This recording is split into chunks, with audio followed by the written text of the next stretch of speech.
Ito po yung kanyang barbecuehan. Simple lang po dahil sa puhunan.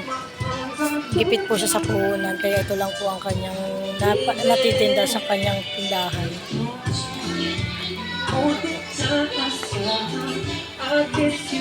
Lumalaban po ng patas sila sa araw-araw na pagtitinda kahit maliit na po ang puhunan.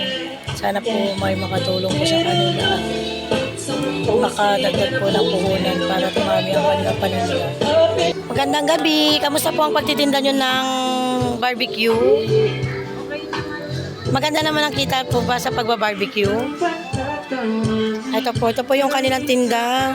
Simpleng paninda lang po dahil sa kukulungan ng puhunan. Sa'yo tong barbecuehan? Gano'ng katagal ka na ba nagbabarbecue? 6 months pa lang. Bago pa lang. Ito po may suka, mangang at saka matamis. Meron siya ditong dugo, ulo, isaw. Ay, isaw, ano tawag dito? Dito. Bitoka? Yan. May hotdog, may laman, may palamig din po.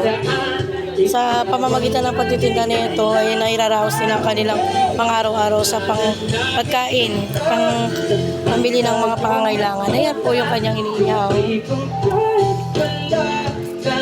So, nagsusumikap po lumalaban ng patas sa buhay. Ito po yung mga taong dapat natin tularan. Ayan po.